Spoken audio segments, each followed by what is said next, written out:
High Vibe Nation is live.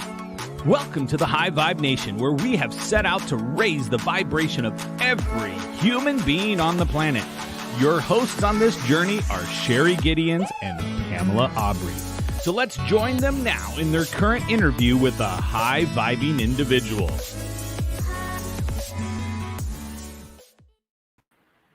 Hello and welcome to the High Vibe Nation, the #1 positive media show focused on raising the vibe of the planet. A space for you to remember the power within you. It's a love revolution. I'm your host, Sherry Gideons, and this is my co-host, Pamela Aubrey. Welcome to the show, everyone. We are so happy to be here with you this evening, and we are equally as happy to have our fabulous guest, Ken Walls, with us this evening. He is the Livestream King, CEO of Client Solution Innovations. Ken coaches and consults with clients and celebrities all over the world on how to live stream and use social media properly to get the best results.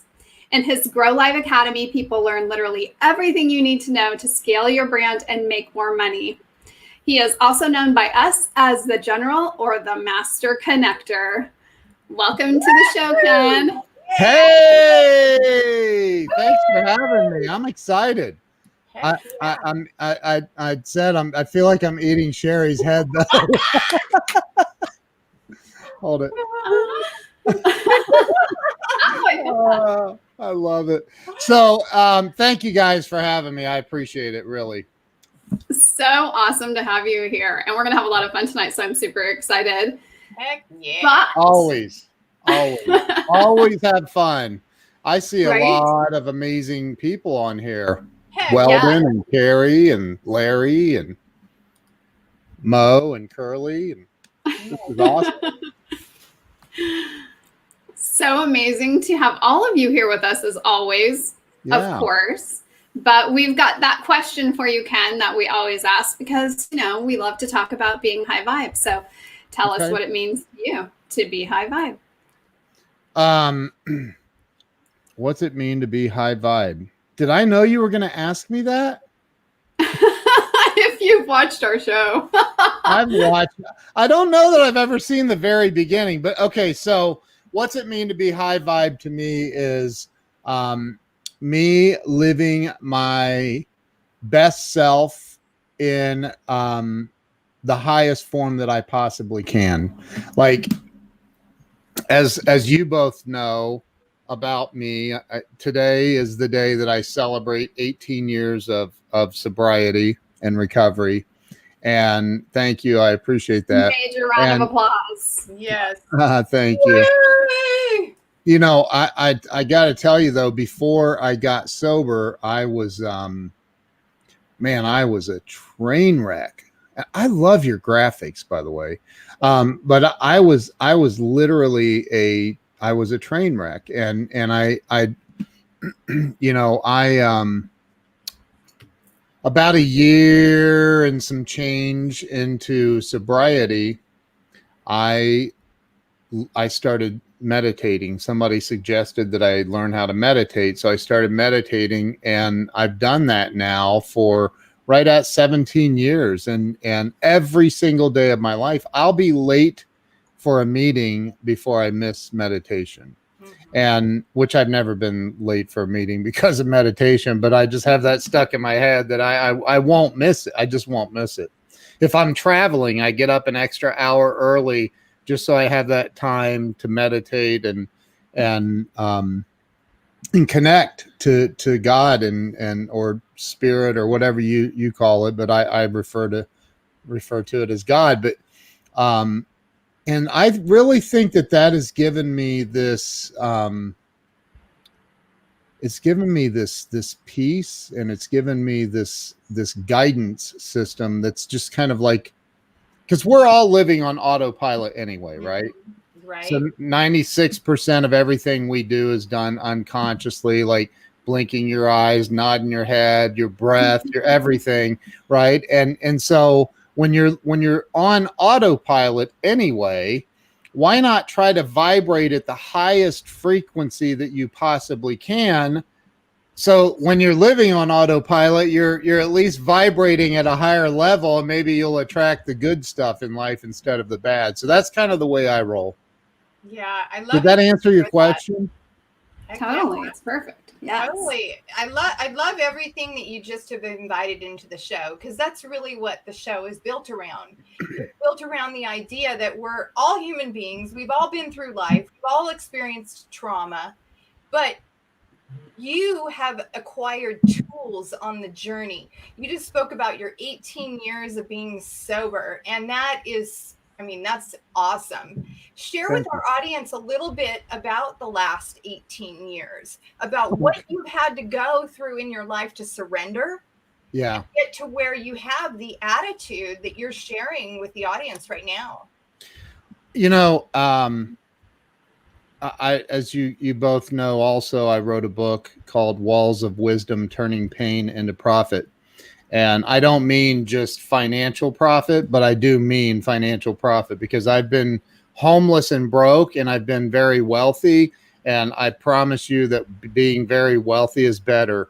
And so, but turning pain into profit. Most people in life go through these pains, these trials, and these tribulations. We're programmed as children to believe the way that our parents want us to believe, or our grandparents, or the clergy, or the rabbi, or the teachers, our siblings, whatever, never really having the opportunity. Well, we have the opportunity, but we don't seize it or see it, the opportunity to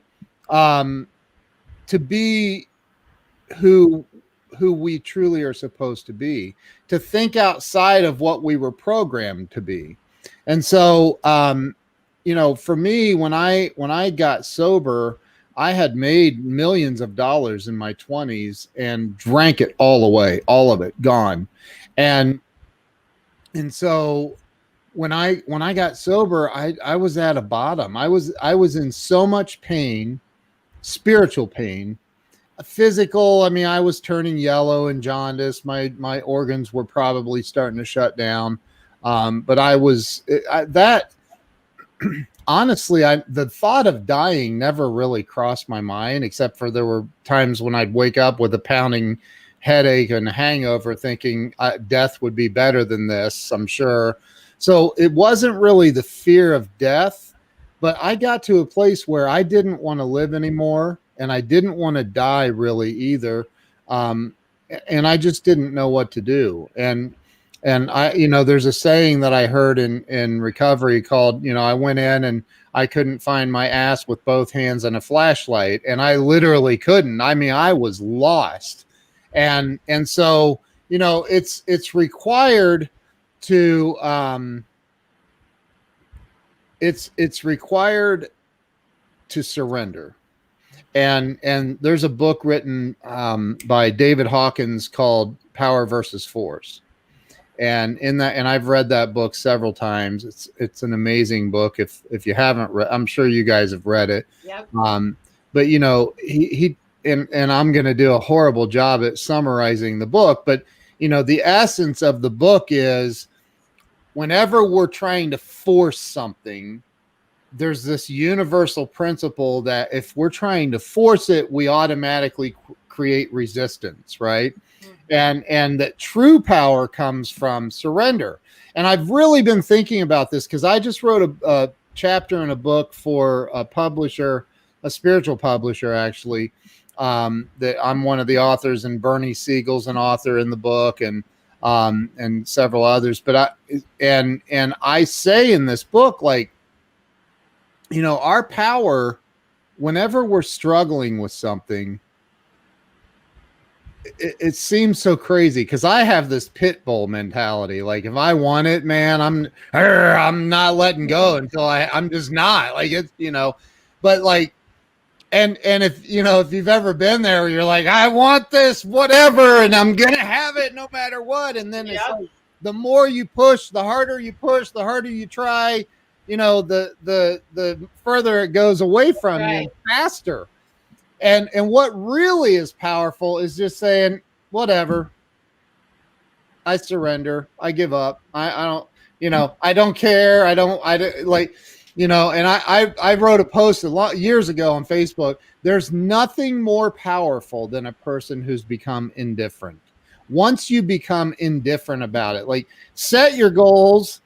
There's this saying in recovery, and that is, plan your plans, but let God plan the results. And what that means to me is like, plan your plans, set your goals, work your face off, and then surrender the results to the universe. Like, let God handle it for you. And, you just keep being a good person and do the best you can do, and it'll all work out. So, yeah. And you'll have John Schneider on your show someday. Heck yeah. Bo, heck yeah. with Glenn Morshower. I was in awe last night. It was so much fun. I love awesome. It. He'd well, yeah, I mean, cup of tea. Do what? He'd pour a cup of tea. Yeah, he's a good dude. Yeah. Well, it's funny because I was actually listening to some Russell Brand over the last couple of days, and as you know, obviously, he's a recovering addict or recovered. Right. And, he's talking about a lot of these same things that you're talking about, just the fact that, really it can be as simple as one day you're doing something and the next day you're not. And that it really is this spiritual journey. And so for you, was it like, you started meditating one day and then like the next day it changed? Or was this a process over a long period of time? That is a wonderful question. So the way that it went down was, and I can just be honest, right, on this show.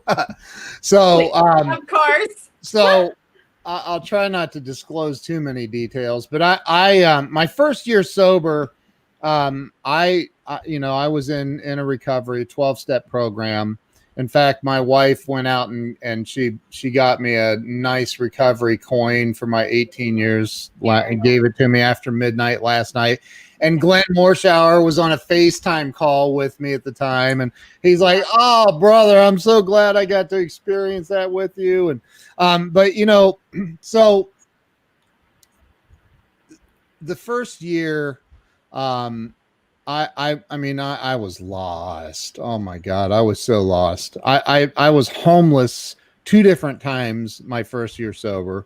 And when I say homeless, I wasn't living on the streets at that time or at that point. I was living in somebody else's place on their couch or whatever. That's homeless to me also. Like when somebody tells you, "Hey dude, lights out at 10 o'clock, you're either in jail or you're homeless." And so, like, you know what I mean? When you're not setting your own rules. You don't even get to, yeah. So, the first year I went into this program and I didn't realize that I had this, that I had switched addictions. And what I mean by that is I went from drinking a lot, and I mean a lot, 12-pack a day plus a bottle of Crown Royal, 12-pack of beer a day plus a bottle of Crown Royal every day, or Sky vodka or whatever I could get.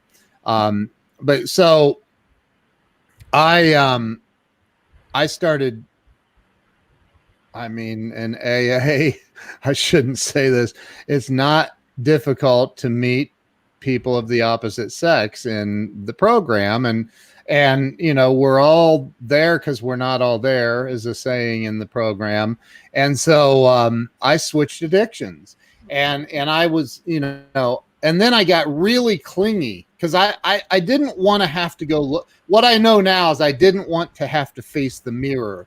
I didn't want to have to look at my shortcomings and my faults and my character defects. And I didn't want to have to look at all of the stuff that I had done in my life and make amends and all that. That's for those other people in the meetings, not me. I'm just going to not drink and have a good time while I'm at it. And that, as it turns out, once you surrender to God and you say, okay, I'm turning my life over to the care of God as I understand God.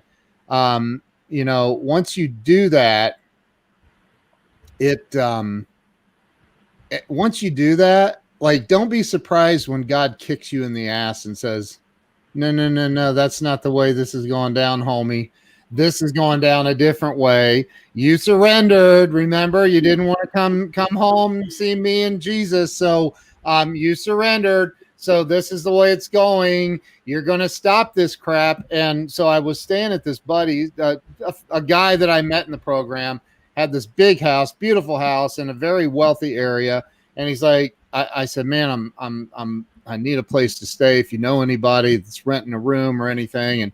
And he's like, well, do you have a job? And I go, no, I don't. Well, do you have any money? No, I don't. And he's like, okay, dude, I got an extra bedroom. You can stay and we'll work it out. And so I was, in and out of the house a lot, going to visit other places. And so finally one day he goes, I walk in, it's like 10:30 at night or something, and had been not at a meeting. And he goes, hey, bud, I want to talk to you. And I go, okay. And I sit down and he goes, hey, I need you to move out. I need you to get your stuff and get out of here. And I go, why? Where am I supposed to go? And he goes, I don't know. And I really honestly don't care. Like, you need to get your shit and get out of my house. And I'm like, bro, I thought we were bros, bro. What's up? Yeah. And he goes, I don't like what you're doing. And other people don't like what you're doing. There's a lot of people talking about it in the rooms. And he goes, look, bud, if one person calls you a horse, blow it off. 2, 3 people call you a horse. Yeah, whatever. Maybe take a look at it. He goes, 5, 6, 7 people call you a horse. It's probably time to buy a saddle. And I go, wow. So you're saying I'm a horse? So he goes, yeah, at least the first 3 letters of that. And I go, whoa, dude. And he goes, you need to either, dude, he goes, this is your last chance with me. Either get it together and really get honest with yourself, or go on back out there and have some more beer or booze or whatever and keep drinking until you either die or you figure it out. And it was that moment of, I don't want to say absolute clarity, but it was a moment where I was like, okay, I need to start really digging in. And there's these steps, here and a lot of people do this in recovery. They come in and they're like, boom, I'm going to the 12th step immediately. And that's where you go out and help other people, right? That's part of the deal. You have to go help other people. And that's what I tried to do. I thought, I'm anointed. I'm coming in here and I'm going to save y'all from having to even go to these meetings anymore. Like, I'm I'm going to lay hands on you, speak in tongues, and we're good, man. You'll be all right. And so, I literally, that night I looked at everything and I started writing, and I started doing the steps. And, I started with step 1, then I did step 2, 3, and 4 as a tough step. It's where you do a personal inventory and really dig in and dig out all the gunk and go through like almost a confessional of everything that's ever happened to you and everything wrong that you've ever done. And you want to talk about a cleanse? Like, you see all these trends on social media. Hey, come over here and do my cleanse. This is a cleanse. When you do this, it's a spiritual cleanse. And that's the thing is Gary Carter, my Pentecostal brother. Go ahead. So that's the biggest problem with most people is the same problem I had, the same problem I've seen thousands of people have. It's generally not, if life's not going well, it's typically not because of what we think. Mm-hmm. It's typically some sort of a spiritual malady that needs to be addressed. And once we address that and we clean it up, it just takes, I'm not talking about being a religious scholar. I'm not a huge fan of organized religion, but like, I think that we need to learn to clean our spiritual side of the street. Thanks, Robert. I appreciate you, man. Appreciate you. So I don't even know. I feel like we took a left turn at Albuquerque. I love what you shared, because on so many levels, obviously, I'm a recovered addict. And so I can relate on so many levels with what you're sharing, and so many things that you have to release from the old you, the old way of being. But there's something inside of you. There's a deep desire, despite what was, that keeps moving you forward. What was that for you? Because you obviously didn't go back to drinking, and you were facing a mirror of yourself in different circumstances that spiritually were asking you to. It would basically, what it was saying was, hey, you, look at you. This is you. Yeah. So what was it in you that kept moving you forward and getting clearer and clearer about what you actually wanted?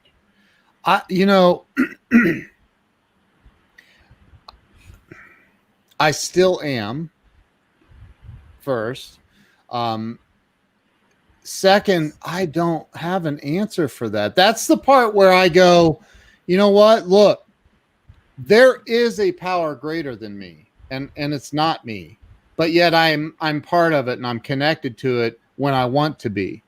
And it always has a desire for me to be connected. Even if I don't have the same desire, it always has that desire for me. It's just like with our children. We always have the desire for that connection with our children, even though they can grow up and be little butt heads and not want to be connected to us. Right? So, but like, so that's the miracle part for me. I am, Tom just said it. You are the I am. And I agree with that. When you asked me what kept me going and what keeps me going, what keeps me connected to God, what keeps me connected to that energy, what keeps me connected to staying sober. Because I know this for a fact. First off, alcoholism is a progressive and a fatal illness if left untreated. Second, if I start drinking, even after 18 years of not drinking, I will literally pick up right where I left off in consumption amount. And it will only take a couple of days, maybe a week, but it won't be long, and I'll be breaking out in handcuffs again. And I'll be, being an idiot. And my two beautiful daughters, who are 14 and 10, have never seen me drunk. They've never seen me have a drink of alcohol. My wife's never seen me have a drink of alcohol. And I want to keep it that way. So that's one thing that keeps driving me. But it's not the biggest thing, because trust me, when I'm in alcoholic mode, I'm selfish enough to not care about anybody on planet Earth besides me and getting another drink. Right. So, for me, it was the pain. I mean, the pain of going back to the person that I was, the pain of going back to the pain that I caused others. The pain of going back to not having the friends that I have now. And like, I cannot imagine my life with alcohol in it ever again, because of the pain that it caused me and so many other people. And I don't want to have to go back and make amends again, ever again. Right. That stuff sucks. It's work. It's work. Well, and I think it's so powerful. I mean, that's one of the things that we don't typically do as humans, is do that sort of inventory with ourselves of like, okay, what is it really? What is it really I need to do? And so, what was that like? What was going through that process like? And what did it look like? I mean, was that like months? Was it years? Oh, it was years. It was years. So the fourth step in recovery is, we did a searching and fearless moral inventory of ourselves. Fifth step is admitted to God and to another human being the exact nature of our wrongs in the fourth step. So And here's the interesting thing: as we go through life, I truly believe that when we are on a path of becoming a better being, whatever that means, and I think it's different for everyone. Sorry, I just got done. I told you guys, my wife threw a surprise party. And yeah, so.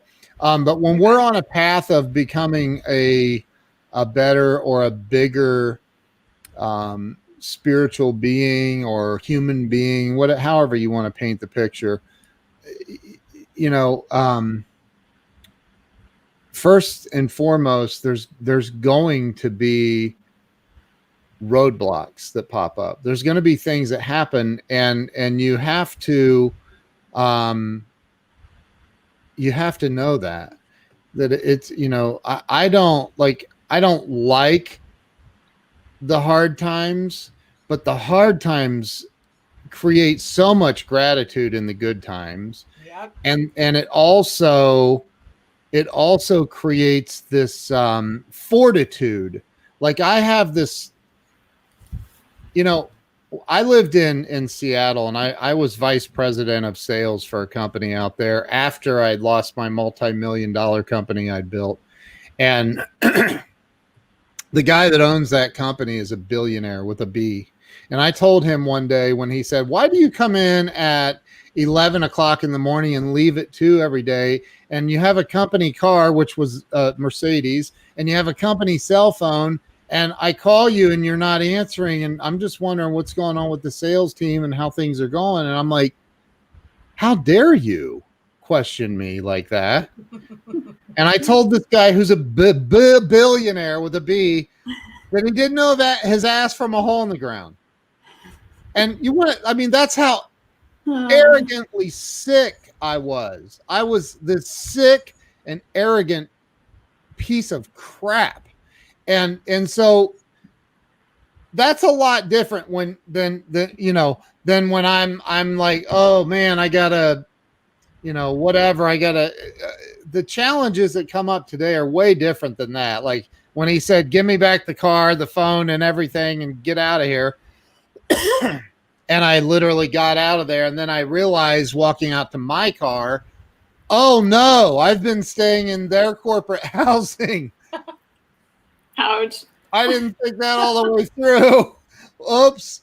So, anyway, but what was your question, Pam? I forgot. I apologize. I keep going down. No, you're fine. Just, what was the process, quick, or did it take some time? No, yeah. It takes a lot of time. Yeah. So that fourth step I was talking about, that's where I was going. The fourth step, I've done it multiple times. I still do it. I practice this when things are not going right for me, or I feel discombobulated or out of sorts. Hey, Christy Jones, I love that woman. She's amazing. When I start feeling out of sorts, that typically is an indicator for me that there's some sort of a spiritual imbalance, and I need to look at things. So I get out I use my iPad and Apple Pencil now, which, by the way, is way better than paper, and we're saving trees. Just saying. I'm not a tree hugger. I'm just saying I think it's better. So, but I think that writing down exactly what's going on with me, writing down, because as you go through life on this journey, more and more layers of the onion are going to be peeled back.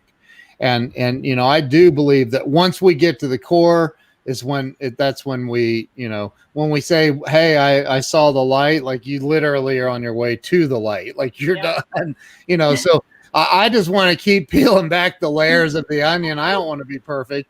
I just want to, because I think once you reach that level, you're like, okay, God's like, "Hey, dude, you got to figure it out. Come on back." And it's like, I love life now, and I love my kids, and I love my life, and I love helping people. That's what I live for. I mean, I really truly do. And so it's a journey. It's not a destination. It's a journey. That's so awesome. I want to move fast forward to when Okay. you entered the stage of the doing live shows, arenas, when you and I met. Yeah. That's literally almost 7 years ago now. Yeah. Periscope time. Yep. Here we Yep. are. I believe you attract what you are. It was a platform that allowed us all to come on together. We ended up attracting each other. We ended up attracting Sherry and May and Grant Cardone and Gary Yeah. Vee and all these other people. Yeah. And we started going on every single night like a train, supporting each other. You'd go on live and we'd all come on together at the same time, start supporting you in the lives, Yeah. and vice versa. And I remember you telling me at first how afraid you were to go on live, and that you're like, oh my God, I used to sit there sweating before I went on live. And, you know, here you are. You never gave up. You just kept making that commitment because you wanted to share with people and help people. Yeah. And, you know, let's move into talking about how you've exploded to where you are today and these amazing social media principles that you're teaching people, you know, to live stream and become the live stream king like yourself. That sounds so funny to even say that or hear it. It's awesome. But I do own livestreamingking.com. And I think it's because somebody called me that. I didn't, that's not self-proclaimed, by the way. So, you know, I got to tell you, it was about 6 years ago when it was because Periscope didn't come out until 2014. So yeah, I moved here 6 years ago. And yeah, six and a half years ago, I moved here, and that's when we were doing it. Yeah. I love Lynn Serrano, by the way. Yeah. Hey, Lynn. Oh, Hey, Lynn.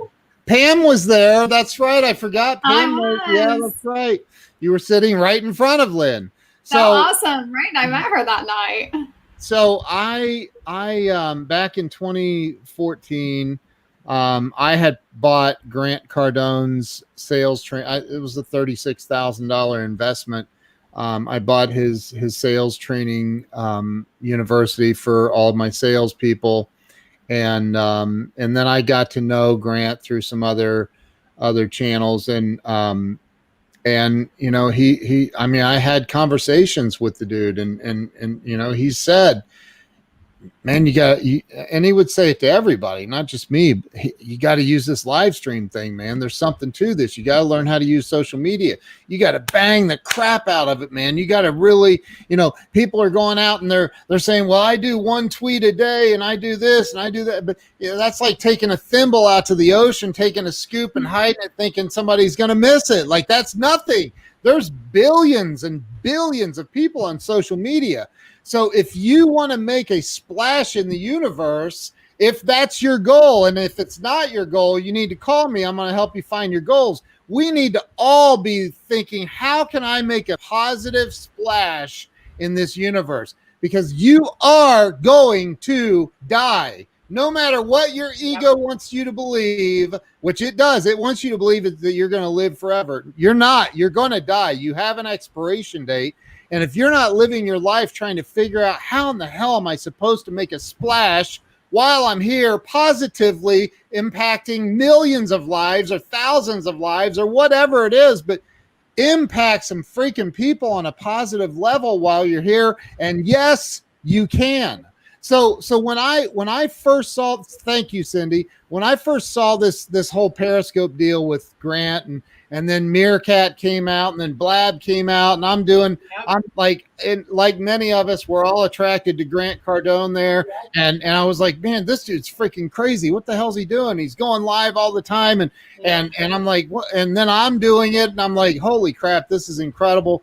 And at first, though, I've said this so many times. I've said the very first time that I went live, I was nervous as a hooker in church. And I literally was. I was terrified. Well, probably because I was a hooker in church. I'm kidding. But I was freaked out, and I didn't know how to handle it. And then I just did it anyway. Mm-hmm. And the first time I did it, I was like, that was really weird. And then I was sitting in my office a few hours later, I'm thinking, it was weird, but let's do it again. Why not try? And I go live again. Then maybe Sherry showed up. I don't know, but like people start showing up, and you're like, these are strangers, and I can just talk to people, and I can help people, and I can, and then, I just started doing it, and I've done.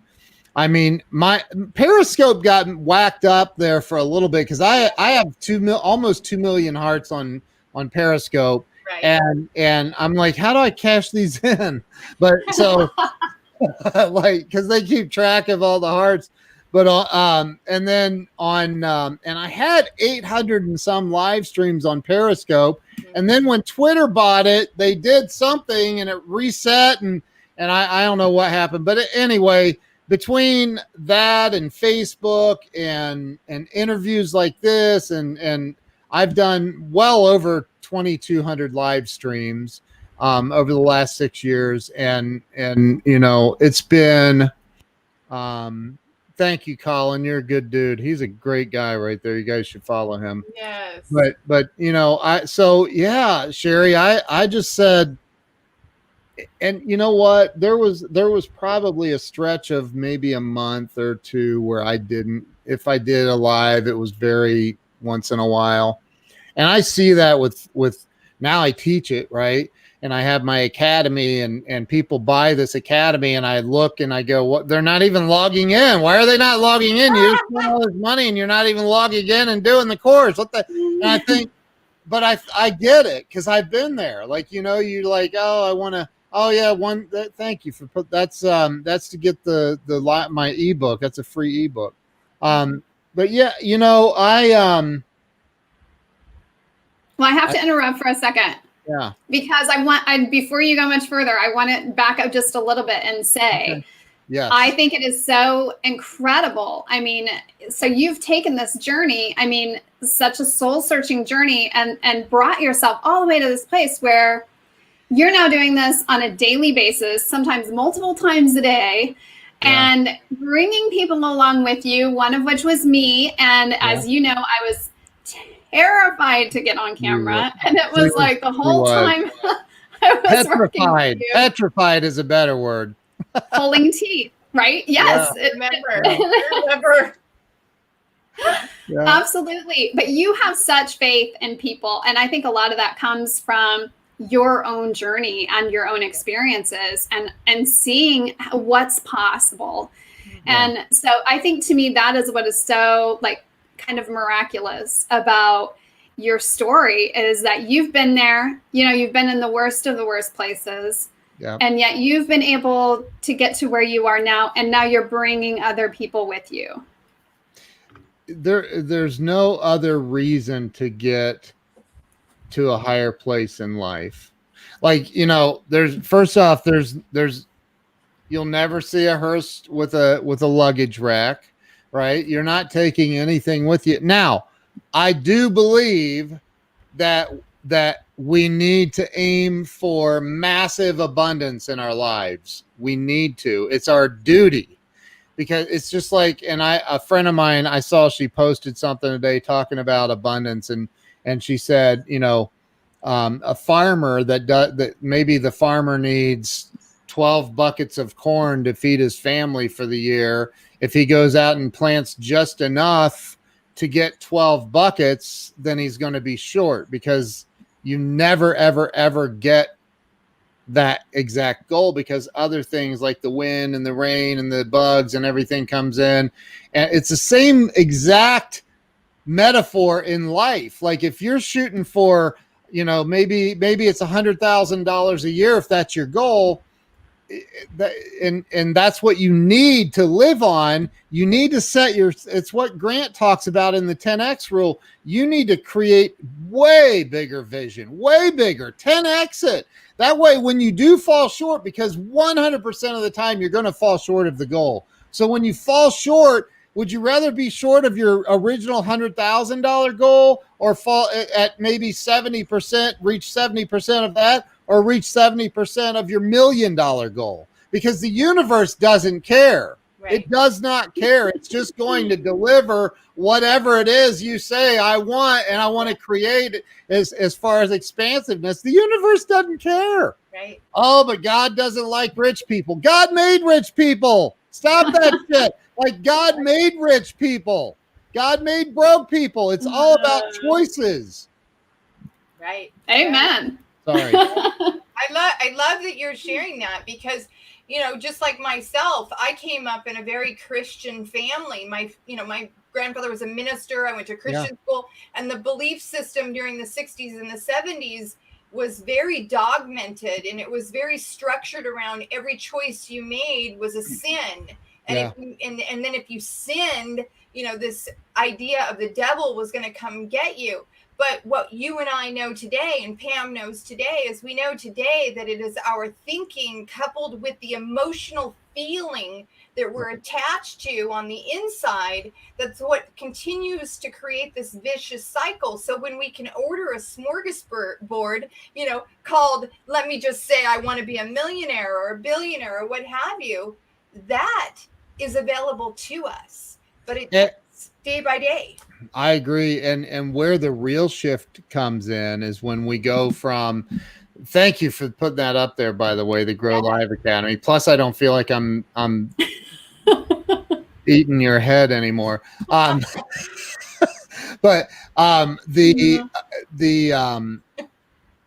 you know, when we go from I want to be a millionaire to I am a millionaire, right? Because we have to see it in our mind before it actually happens in our life. And here's the other thing, you know, thank you, Colin. I appreciate you, man. That's funny the way he said that. End of story. I love that. He's such a good dude. But you know,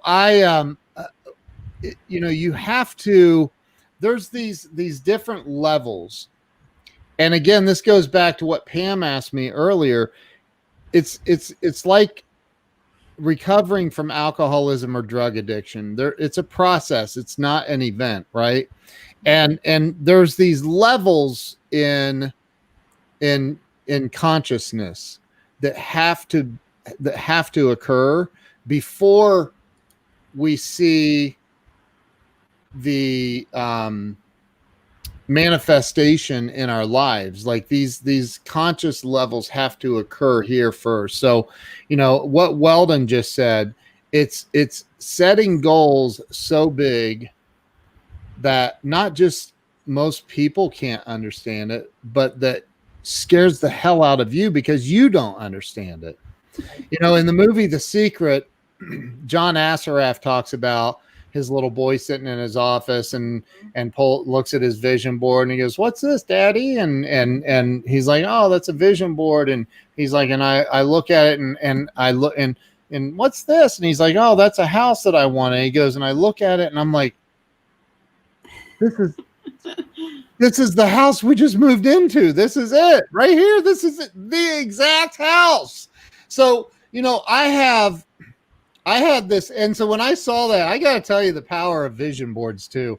So when I saw that, I was single and I had a condo and just did my web development thing. I was still broke all the time, but I was like, I got to create a vision board. Like, oh my God, this is so cool. Like, and so I bought a cork board.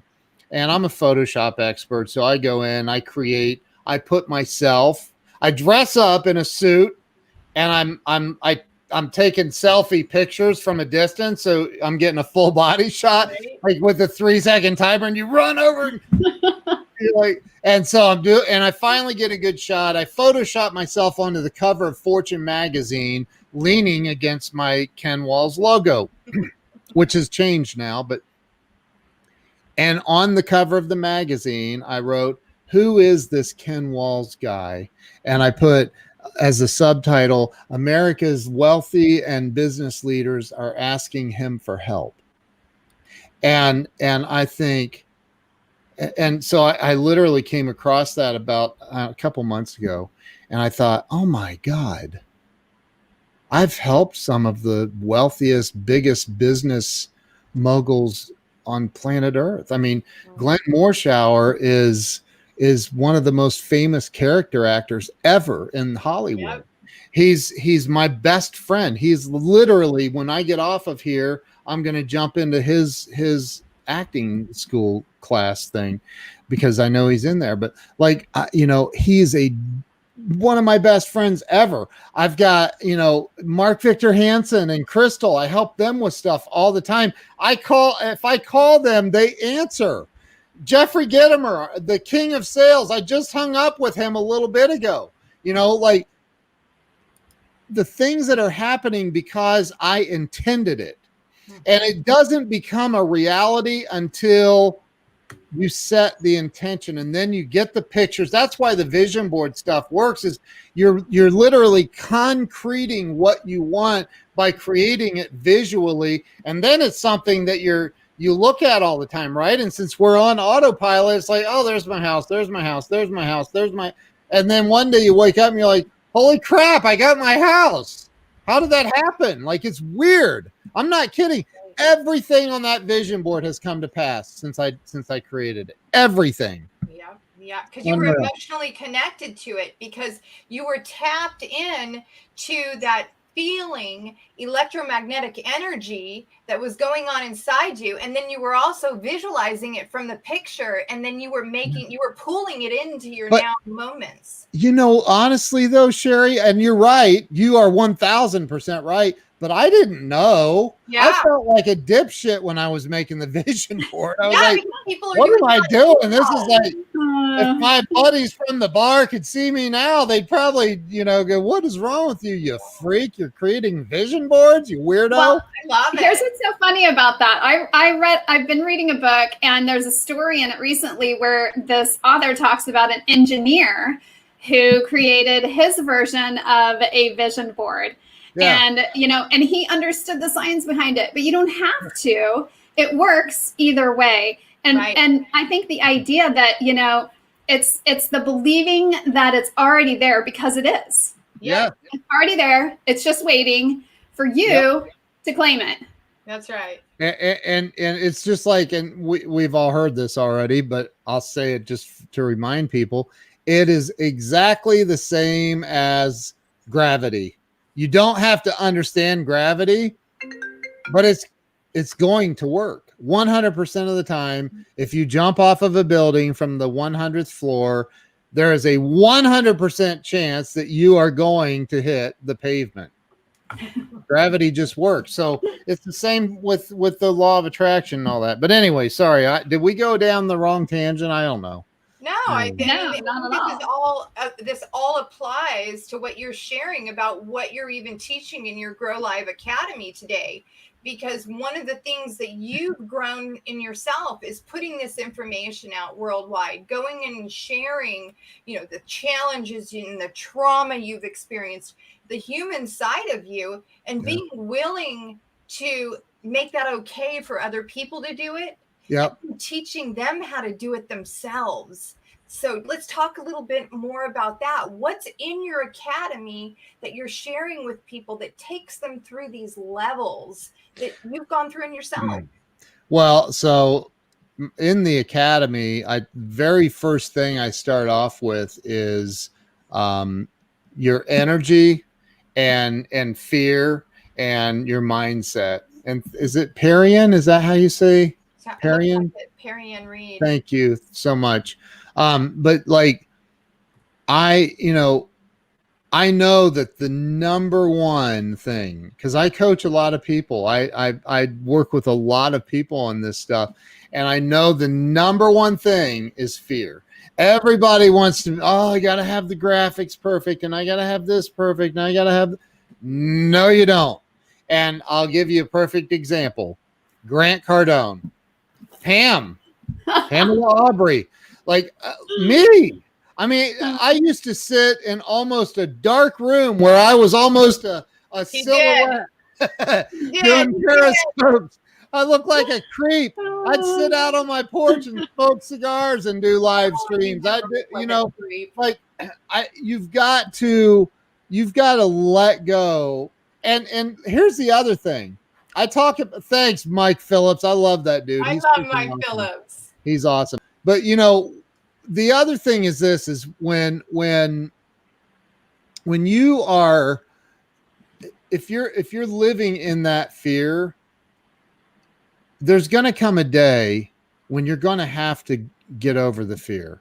And what I don't want to have happen for everybody I know and love, which is just about everybody I know, I don't want people to die with their music still in them.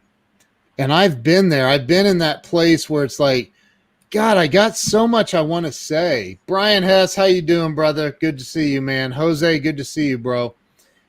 I know what it's like to be like, I've got so much value and I've got this message I know I can deliver, and God, it's my own stupid fear holding me back. And I just get pissed off at myself, and I'm like, why can't I get over this fear? What am I afraid of? People are going to judge me. I know they're going to judge me. If I get on this live stream, what if an ex-girlfriend shows up for the love of God and talks about my dirty toenails or something? I'm kidding. I'm just kidding. I don't have dirty toenails. But you know what I mean? We all go through this crap in our heads, and we don't let go and really live our freaking lives. And so, for me, it's like, if I'm gonna live, I'm here. Like my buddy Glenn Morshower says, I outswam 500 million freaking sperm to get here. Okay, right. I won that freaking race, and so did you. I won that race, and here I am living a mediocre ass life. Are you kidding me? Come on, man. Like, you've got to get out of your own way. And so that is what I teach in the academy. You guys are both in it. Brian Hess is in it. I love that, because even as you're saying it, I'm just like, yeah, like how kind of disrespectful for me not to do that. Not to really honor this opportunity I've been given. Yeah, it's like, hey, God, thanks, but I'm not doing it your way, yo. Thanks for all these gifts, but I got this. Like, and that's where, for me, this is for me. I'm not judging anybody else, and I'm not. But for me, when I go off that course where I know I'm supposed to be living my truth and doing this, Lynn's in the course, yeah. And I know I'm supposed to be doing this, living in my truth, but I'm like, you know what? I'm just going to go ahead and stay over here and paralyzed in fear and let fear control my life, which none of us have that conscious thought. It's more like, oh, but I have laundry to do and I have kids. You don't even understand the kids. I mean, now I'm homeschooling, God, COVID, and now I have to buy extra masks just to go to the store. And then I got this going on. Oh man, I ran out of time. I was going to live stream, and wouldn't you look at that? Would you look at that? It's already 11:30 at night, and I get there sometimes where I'm so busy. I'm like, oh God, I didn't go live today, and that bothers me. Like, I won't sleep, so I'll go live at 12:30 at night if I have to. I will go live at 12:30 at night. I don't care what time it is. You know why? Because there's only going to be 20, 30, 40 people that show up on the live stream anyway. It's the replay viewers that'll see it when the time is right. Ego is either destructive or creative. Amen. I agree with you, Tom. So look,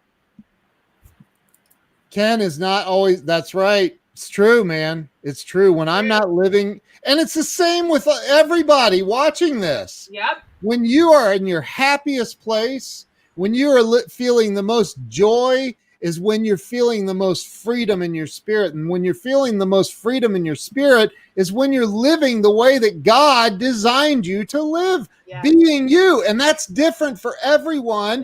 And that's okay. Mm-hmm. Yes, you can drive a BMW. I drive a Honda Accord. Mm-hmm. Mm-hmm. We're all different. I love you saying Thank that. goodness. takes me back to when we very first started on Periscope together, and you were such an encourager for everyone, even like Sherry and May, when you used to say, hey Sherry, you've got this. Remember when you very first encouraged her to start talking about her near-death experience? Yes, I was on her first one. I remember, and you encouraged her to be her and start telling people about that. And so with your course, the thing that I love the most about your course is you take people through every level. You over deliver with what's in this course. And then on top of that, the videos are structured 5 minutes, 5 minutes, 5 minutes, so that we're moving on to new information, and you don't get bored. You don't like want to not go on. No, you really don't. No. Never. You don't have time to get bored. You don't have time to get bored. But now you're even over delivering more information. Like I just got an alert. Was it yesterday or today? A new alert of new information? I just added a whole new section. And I have another video I have to create still tonight to add into that section. But see, okay, so the course was going to start out. Jeffrey Gitomer's wife called, said, because I did a live stream helping Gitomer promote his book and his last book, and Grant Cardone got on there. So it was me and Gitomer and Grant Cardone, and then a bunch of other people were in and out meeting Jeffrey that night. And his wife called and she said, "You've got to create a freaking course now." And I go, "Okay, for what? What are we talking about?" And she's like, "Ken, you like nobody knows how to do what you're doing. Like you need to create a course and teach this stuff." And I'm like, "Okay." And she's like, I go, "Well, I've thought about it, you know." And she goes, "Make it a 6-week course, 6 videos per week. That's it. 36. It's $997. I get 36 videos, lifetime access, blah, blah, blah." I go, "Okay." And then she gets on a Zoom meeting with me and shows me a couple of things that she was thinking. And I'm like, "All right." So that Sunday I said, "I'm doing a pre-launch of this course that I'm creating. If you get it now," I sold it for 50% off. And then if you got it on pre-launch, and then I released it 1 week at a time. Well, at 36 videos, I was like, there's so much more. I can't just go like, "Oh, here, let me do Grow Live Academy 2. So I just kept adding to it. Now it's at 82 plus 5, 87 or 88, 89 videos are in there. And I have another one I'm recording tonight, video. And then I have a whole nother section I'm doing because I'm like, oh my God, people don't know how to do email marketing with video and text message marketing and LinkedIn marketing with video. And I do. So I'm going to teach that. And I teach how to do SEO on YouTube videos. I teach you how to create a podcast from start to finish. I teach you everything. And right now it's only $697. So like, but it's going up. When I do the email marketing, it's going up. It's going to be more than $997 because look, just the YouTube part, learning how to rank a YouTube video to the top of YouTube instantly. And I teach that in 8 modules in that course. Once you learn how to do that, it can change your life to the tune of millions of dollars. Once you learn how to do it and do it right. That course by itself, I could sell, and it's only 8 videos in there, and I could sell that for $2,500 all day long. So, you know, Gitomer told me to sell the original course for $1997. I'm like, dude, I want to make this affordable for people. So anyway, you'll throw me one for free though, right? Yeah, no, because you know why? The people I've given it to for free to help out that have helped me, they don't go in and use it. I've done that where I'm trading, but they don't even log in and use it. So there's no value. You have to be vested in this. Mm-hmm. You have to be vested. So anyway. Wow. Well, and you just, I mean, every time you go live, there's so much value in what you offer people. And you have countless, I mean, I don't even know, you probably don't even know how many thousands of lives you have out there. And the content is just incredible. And again, I mean, I've heard you, I don't know how many of your lives I've listened to, but it's a lot. And I never walk away from a live going, well, I really didn't get anything out of that. Every time there's something, at least one thing. Thank you, Pam. That's so nice. Yeah. I look, and this is the I can't stand. In fact, I abhor selfish people. I just can't stand self-centered, selfish people. And it's probably because I see a reflection of myself from when I was worthless when I was drinking. Worthless. And I hate that. I hate that part of myself. Although I still embrace it, it's still there. I hate that part of myself because I was not a good person. And when God gave me another chance and said, dude, get your shit together and go help the world. God didn't like show up. There was no parting of the Red Seas or any of that for me. It was just more like, hey, I'm fixing to die. And something happened, triggered in my brain or my life, my spirit, my soul, where I just said, I can't live like this anymore. And then I went through all these things that we talked about, the process, and I realized that there's no other reason for you to be alive, just so y'all know, than to help other people. There's not another reason. Oh, it's to accumulate wealth. What the freaking hell do you want wealth for if you're not going to help other people with it? Because your ass is going to die someday and you ain't taking a penny of it with you. So what is the point in accumulating wealth? Well, the point for me to accumulate abundance and wealth is to provide for my family and to help other people along the way. And there is no other reason for that. And there's no other, like, oh, but I'm going to go out like there's so many people fakes on Instagram. That's why I don't do Instagram enough, because I go there and it's just, so I've unfollowed a lot of those. But still, people rent private jets by the hour to never leave the airport with them, just to sit and take pictures inside the jet so they can post that crap on Instagram. Like, are you an idiot? Like, you just spent $4,000 to rent a jet so you could take your picture inside of a jet? That's about, like, learn Photoshop and Photoshop yourself inside a jet, you idiot. Like, I'm sorry. But, like, I don't get that. Like, there, Mike said it. You'll never see a U-Haul behind a hearse. You can't take it with you. And I love nice things. I live in a beautiful home. I really like nice things, but you cannot take this stuff with you. I was dead for 25 minutes on operating table. Ken, you are speaking the truth. Thank you. Oh, dude, that's amazing. That is amazing. I know that.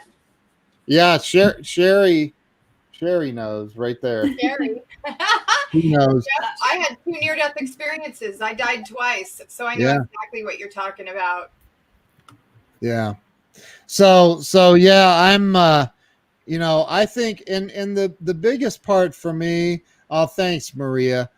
I think the biggest part for me is I wake up every day and I think how can I inspire somebody else to live a better life today? Yep. What can I do to make this world just a little bit better? And if I do that, and I can inspire Pam, and I can inspire Sherry, and I can inspire Colin and Robert and Perrian and Mike Phillips, and we all are inspiring each other to live at a higher level, a bigger level. Like, man, is that so bad? Is that a bad way to live? I don't think it is. I think it's a pretty cool way to live. Yeah. And then along the way, you start accumulating money and things, and good things start happening, and you can help other people, and it's just it's a cool deal, Yeah, So I love it. Yeah. Tell us how we can get the audience members can learn about your program, how they can get your free book, your free gift. Go to 100livestreamsecrets.com, enter your name and email address. You'll get the ebook for free. and then I'm going to email you until and follow up with you until one of us dies, or you buy my course, one of the two. Awesome. Well, And if you have a near-death experience and come back, then I'll keep emailing you. Well, Pam and I can both attest for our friendship with you, your course, how giving and caring you've been to both of us. I know I can speak for myself. We've been friends a long time, and you've been very supportive of me all these years, had me on your own show. Yeah. And then, Pam, you speak for yourself. Well, and I've said this on videos many times before that I wouldn't even be sitting here saying this at all if it weren't for Ken, and that the transformation that took place in me just going through the process of learning to do this and finding my voice, really. I mean, that's really, I think, ultimately, as much as it was scary to go on camera, it was really a process of me finding my voice and going on my own personal seeking of myself journey in a new way. And so, yeah, absolutely. Lots of credit to you for that. I'll never forget, Pam, the night that she reached out to me, Sherry, in Facebook Messenger, and I had seen her on my live streams, but like I did, the people pop in and out. I had seen where she liked it, and I remembered her name from that, and her message to me. I wish I could probably go back and find it, but it was like, OMG, I have to work with you. And I was thinking, and I was eating dinner, and I'm sitting next to Jill, and I'm like, some girl just said she has to work with me, and she goes, who? And I go, I don't know, Pam Aubrey. Her name sounds familiar. And she goes, what's that mean? I go, I don't know. I'm not hiring. What she mean? She has to work with me. I love it. And then so I talked to her, and she's like, no, I want you to help me. And Pam, you've come out of your shell. And Sherry, listen, what you guys have done with this show, what you're doing is absolutely fantastic. I absolutely love what you're doing. I love the graphics. I love your energy. I love what you're accomplishing and you're doing to help the world. And I couldn't be more proud. I love both of you, and I know that you both know that. I couldn't be more proud to say that I'm friends with you and that you're students of mine. Oh my God. And you're both like, I mean, I got to be honest, Pam might be the better student. I'm just kidding. She's like, I'm not kidding. Like I think she was the very first person to completely complete the course. Like it was crazy. I'm kidding. You're both amazing. I got the furthest to go too. Yeah. But you're both amazing leaders. You're amazing women. I love both of you, and I love what you're doing. It's amazing. Absolutely amazing. Awesome. And we love you equally as much. That's right. That's right. Absolutely. I mean, everybody needs to know that the name for Ken is the General. General. That's Who right. came up with that? Who said that? Me. I said, man, you are the General, the master connector. It's making it happen. Yeah. Oh, you guys are too kind. Somebody's got to do it, right? Yeah. Thank you. Thank you. No doubt about it. No doubt about it. Well, it's just been an amazing show, and we're so grateful for you. We're so happy that you finally came on with us, since you're our master teacher, and we're super happy for tonight. Pam, go ahead and tell our audience members how they can reach out to us. Certainly. So you can find us on the web at thehighvibenation.com. You can find us on Facebook at thehighvibenation.com and on Instagram at thehighvibenation. Awesome. Nice. Thank you, everyone. We want to thank all of our support, our audience members, all of our friends that we've met through Ken's page over the years. I mean, Weldon and Robert Brooker, we adore Robert, and now Colin, and of course we've met recently Tom. What did we decide his last name was? Gin or Gin? It's Gin. It's Gin. It's That's Gin. right. I love him. And then, everybody that's been on here, Mike Phillips and Oh gosh, Perry Ann, Reed, and gosh, everybody that Brian, of course, we know them all. So I want to thank all of you for coming over here and supporting the High Vibe Nation tonight. Thank you for all your comments. And until we see you Wednesday evening at 5:00 p.m. Pacific Standard Time, have an amazing next couple of days. Bye now. Love everyone.